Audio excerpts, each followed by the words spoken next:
এদিকে আসতে পারছি না, চলে গেলাম, ঢুকলাম না, আমি কিন্তু হবো না, একটু ধরুন। আমাদের এখানে DC Aishwarya ADM vice chairman উত্তরীয় বৈঠক প্রস্তাব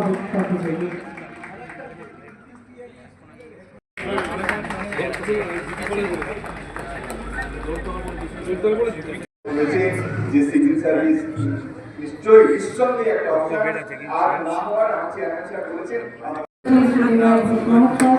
বিশিষ্ট ব্যক্তিবর্গের উপস্থিতিতে চলিত এই মুহূর্তে শুভ উদ্বোধনী অনুষ্ঠান। এই মুহূর্তে আইএস আইপিএস ডব্লিউবিসিএস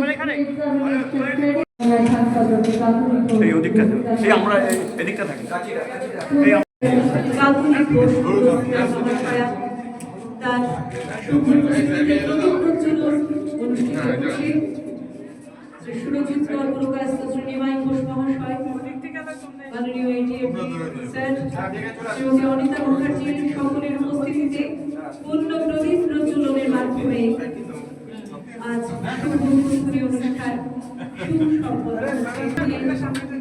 এই সুন্দর মুহূর্তকে আমাদের সকলের মনের মনে ধরা থাকছে।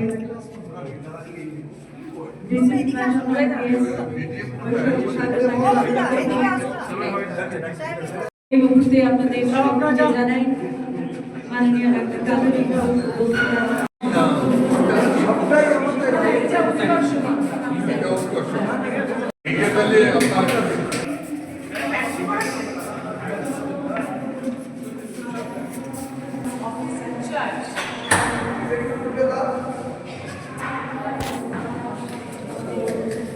এটাই মোস্ট ইম্পর্টেন্ট কি কৌশিক এখানে 50 জন হয়ে যাবে তো এটা কোথায় করেছে তাহলে উপরে আছে একটা জায়গা এখানে 50 জন উপরে হবে।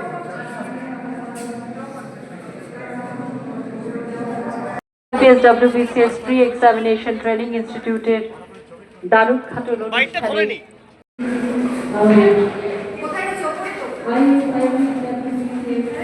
এদিক ঘোরাবে না উপরে যাবে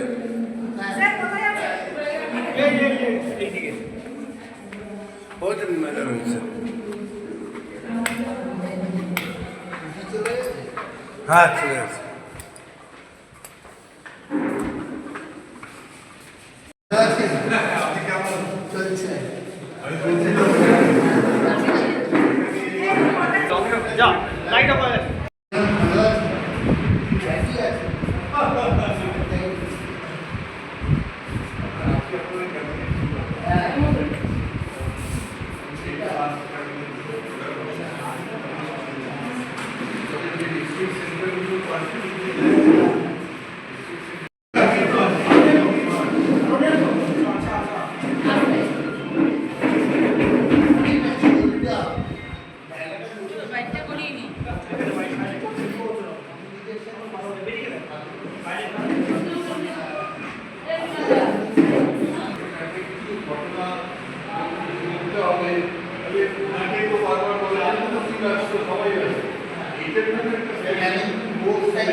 তার মধ্যে যদি একজন স্টেটের রিপ্রেজেন্টেটিভ থাকে, এডিএম একজন থাকে, আমাদের কিন্তু দেখো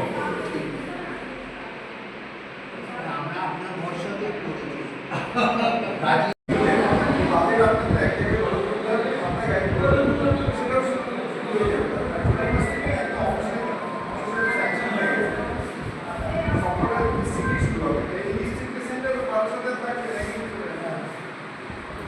ছেলেমেয়েদের না একটা অ্যাসপিরেশন যেটা আছে সেটা করার জন্য ওরা ভাবতো যে আইএএস আইপিএস হতে গেলে আমাকে দিল্লি যেতে হবে, দিল্লিতে গিয়ে পড়াশোনা করতে হবে, নিলে হবে। সেই ধারণাটা পুরো মানে পাল্টে যাওয়ার জন্য এই পুরো ব্যবস্থা। এবং আপনারা জানেন যে Satyendranath Tagore civil service study centre, যেটা সল্টলেক থেকে আমরা চালাই, আমাদের মাননীয় মুখ্যমন্ত্রী মেইন ব্রেন। এখানে আমরা কিন্তু ঠিক দিল্লিতে যে ধরনের প্রশিক্ষণ দেওয়া হয় এবং ওখানকার যারা প্রশিক্ষণ দেন তারাই এখানে এসে প্রশিক্ষণ নামমাত্র ফিজ তো তার জন্য আমরা যাতে এটা সবার কাছে অ্যাভেলেবল থাকে, আমরা একটা স্ক্রিনিং টেস্ট করি এবং সারা পশ্চিমবঙ্গ জুড়ে স্ক্রিনিং টেস্ট করে সব জেলা থেকে ছেলেমেয়েরা আসে। এবং তারা এখানে পড়ছে এবং তাদের মধ্যে থেকে বেশ কয়েকটি ছেলে মেয়ে এই গত কয়েক বছর ধরে সাকসেসও পেয়েছে। এই মধ্যমগ্রামেরই তো একটি মেয়ে রিমিতা সাহা বলে, ও তো গত বছর আইএস পেয়েছে, গততি বলে একটি মেয়ে আইএস পেয়েছে। তো এখান থেকে ছেলেমেয়েরা অলরেডি এর বেনিফিটটা নিতে শুরু করছে। এটা বাড়তি উদ্যোগ হিসাবে ওটা তো এটা একটা অনেকটা হাব অ্যান্ড স্পোক মডেল যেটাকে বলে। হাবটা হচ্ছে সত্যেন্দ্রনাথ ঠাকুর, বাকি প্রত্যেকটা জেলাগুলোতে একটা কিংবা একাধিক কোনো কোনো জেলাতে ডিস্ট্রিক্ট স্টাডি সেন্টার তৈরি করা হয়েছে। সেটাও বেশ 3 বছর ধরে চলছিল, এখন আমরা আবার স্টার্ট করব। তারই একটা অঙ্গ হিসাবে এই সেট আপ যেটা এখানে আছে, সেটা বারাসাত সেন্টারটা এখান থেকে চালাবার আমাদের প্ল্যানিং রয়েছে। এটাতে আমাদের মাননীয় এমপি যে উনার গাইডের মাধ্যমে এটা করেছেন, মধ্যমগ্রাম মিউনিসিপ্যালিটির চেয়ারম্যান, ওরা খুব সুন্দর সেট আপ তৈরি করেছে। আমি চাইবো যে এখানকার ছেলেমেয়েরা যারা আছে তারা এই সুযোগটা নিক। অনেক ভালো ভালো ছেলেমেয়েরা আছে, তাদের মেধা আছে, যারা জানে না যে কিভাবে প্রিপেয়ার করতে হয়। তো এই যে প্রিপারেশনের যে পদ্ধতি, কিভাবে যাবে, কোন রাস্তা দিয়ে গেলে টার্গেটটা অ্যাচিভ করতে পারবে, সেটা একটা অথেন্টিক জায়গা হচ্ছে এই সত্যেন্দ্রনাথ ঠাকুর সিভিল সার্ভিস স্টাডি সেন্টার এবং এই যে ডিস্ট্রিক্ট সেন্টার। তো এই সুযোগটা ওরা নিয়ে এটাই আমরা চাই। আর পশ্চিমবঙ্গ ছেলেমেয়েরা পুরোপুরি একটা ন্যাশনাল লেভেল অ্যাডমিনিস্ট্রেশনে একটা ভালো জায়গা ওদের হোক, সেটাই আমরা চাই। মেধার মাপকাঠি কিভাবে মাপা হবে? দেখুন, এই পরীক্ষাটা যারা বসতে চায় তাদের একটা নিজস্ব সেলফ অ্যাসেসমেন্ট লাগে। মানে এখানে যে বেসিক রিকোয়ারমেন্ট গুলো হচ্ছে, তার he or she has to be above average. কিন্তু এই নয় যে তাকে জিনিয়াস হতে হবে। তার পার্সিভিয়ারেন্স, অধ্যবসায়, তার মধ্যে কতটা ডিটারমিনেশন আছে, তার স্মৃতিশক্তি কতটা, এবং ঠিক ঠিক পদ্ধতিতে পড়তে পারা, এটা যদি সব কম্বাইন করে তাহলে তাদের যে কোনো ছেলেমেয়ের পক্ষেই পরীক্ষায় বসা সম্ভব এবং সাকসেস পাওয়া সম্ভব। এটা তো নিশ্চয়ই বলবো না যে সবাই সাকসেস পাবে, কারণ প্রচুর লক্ষ লক্ষ ছেলেমেয়েরা পরীক্ষা দেয় আর খুব কম সংখ্যক। কিন্তু চাকরিটা অত্যন্ত ভালো।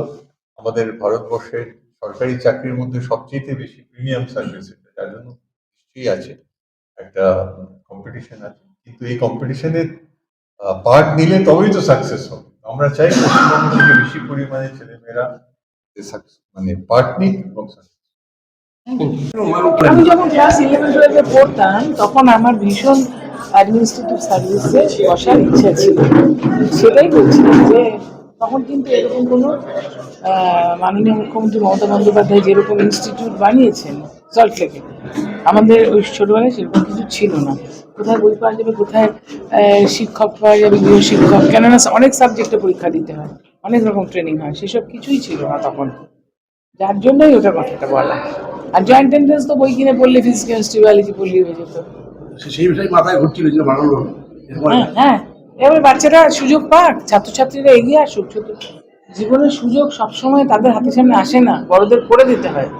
আমরা সেই বড় হিসেবে, আমরা সেই অভিভাবক হিসেবে ছাত্রছাত্রীদেরকে এগিয়ে নিয়ে যাওয়ার পথটাকে মসৃণ করার চেষ্টা করছি। কত টাকা খরচা হলো? এটা 1.5 কোটি টাকা মতো লেগেছে, আরো লাগবে, আরো খরচা আছে। পুরোটাই ল্যাডের। কত ছাত্রছাত্রীর ট্রেনিং দিতে পারবে? এটা তো বছরে বছর নতুন নতুন ব্যাচ ঢুকবে না, 200 করে ছাত্র এনরোল হবে। সেশন শুরু হয়ে যাবে, পরের সেশন থেকে শুরু হয়ে যাবে পড়াশোনা। কি বলবেন, মেসেজ কি দেবেন? বলবো মন দিয়ে ভালো করে পড়াশোনা করো। মাননীয় মুখ্যমন্ত্রীর পাশে দাঁড়িয়ে ছাত্রছাত্রীকে এগিয়ে নিয়ে যাওয়ার চেষ্টা করছে পশ্চিমবাংলাকে। এখানে অন্য কিছু না, লেখাপড়া করে, শিক্ষা সোজা করে, নিজের পায়ে দাঁড়িয়ে সমাজসেবা করে নিজেরা বড় হোক। কেরালার নাম বদলে কেরালা হচ্ছে, বাংলা